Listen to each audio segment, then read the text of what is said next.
Saudara sekalian, Shalom, puji Tuhan. Saya bisa menyapa Bapak Ibu Saudara semua pagi ini melalui renungan singkat seperti biasanya. Untuk kali ini saya mengangkat satu tema, kecongkaan itu celah dan resep menghindarinya. Teksnya diambil dari Galatia pasal 6 ayat 3-5 berbunyi demikian. Sebab kalau seorang menyangka bahwa ia berarti, padahal ia sama sekali tidak berarti, ia menipu diri sendiri. Baiklah, tiap-tiap orang menguji pekerjaannya sendiri, maka ia boleh bermegah melihat keadaannya sendiri dan bukan melihat keadaan orang lain. Sebab tiap-tiap orang akan memikul tanggung jawabnya sendiri. Saudaraku sekalian, kecongkaan atau kesombongan atau arogansi adalah tiga kata yang merupakan sinonim, atau ketiga kata itu mempunyai makna yang hampir sama. Firman Tuhan yang kita baca tadi menasihati kita supaya sebagai orang Kristen kita tidak menjadi congkak atau sombong. Congkak atau sombong adalah sifat buruk yang dalam istilah saya itu sebuah sifat tercela yang harus dihindari. Dan mengapa harus dihindari? Karena sikap kesombongan itu merusak relasi dengan sesama. Dan kesombongan itu membuat orang lain tersinggung, tidak senang, dan tidak nyaman. Itu sebabnya firman Tuhan mengatakan supaya kita tidak merasa hebat. Jangan sampai kita merasa berarti, jangan sampai kita merasa sukses, jangan sampai kita merasa bisa sedemikian rupa. Yang sesungguhnya ternyata tidak demikian.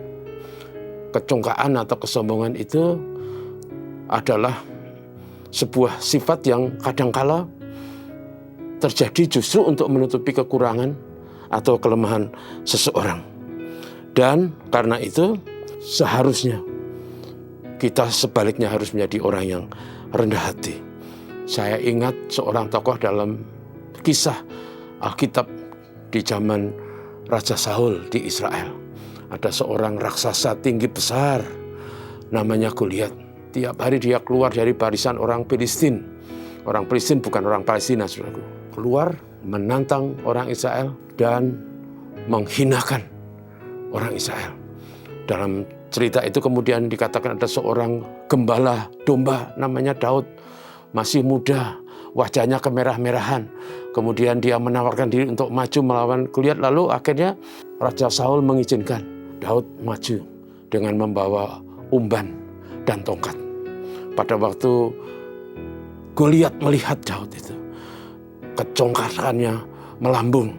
Dia berkata, "Anjingkah aku sehingga kau datang melawan aku dengan tongkat?" Tetapi ceritanya kita semua tahu bahwa akhirnya batu dari umban Daud itu bersarang di dahinya. Dan Goliat yang congkak itu roboh dan mati. Saudaraku, kecongkaan itu sering merusak hubungan dengan sesama dan menghancurkan persaudaraan. Karena itu nasihat dari firman bagaimana supaya kita tidak menjadi congkak, supaya kita menilai pekerjaan kita. Apakah kita sudah melakukan yang baik, yang terbaik, dan tidak membandingkan dengan orang lain. Karena apa, saudaraku? Karena manusia itu biasanya susah menjadi objektif. Kalau dia melihat diri sendiri, dia selalu melihat berlebihan. Kalau melihat kekurangan orang lain, dia melihat berlebihan. Sehingga dia melihat orang lain dengan rendah dan melihat diri sendiri dengan nilai yang tinggi. Itu sebabnya Tuhan Yesus katakan bahwa manusia itu sering bisa melihat debu di mata sesamanya, tetapi tidak bisa melihat balok di matanya sendiri. Matius 7 ayat 2. Dan saudaraku, itulah yang sering terjadi. Karena manusia sering menilai diri sendiri terlalu tinggi dan menilai sesama terlalu rendah.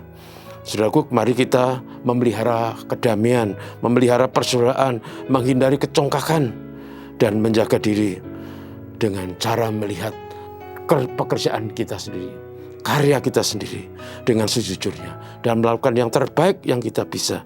Dengan demikian kita tidak akan menjadi congkak dan arogan, karena kecongkaan itu celah. Itu sebabnya saudaraku, mari kita menjadi orang yang rendah hati. Itulah sabda Tuhan untuk kita hari ini. Tuhan memberkati, mari kita berdoa. Bapa, terima kasih. Kami bersyukur dinasihati untuk kami tidak congkak, tidak sombong, tidak arogan. Supaya dengan demikian kami bisa menghargai sesama dan dihargai sesama, membangun persaudaraan dan kedekatan satu dengan lain.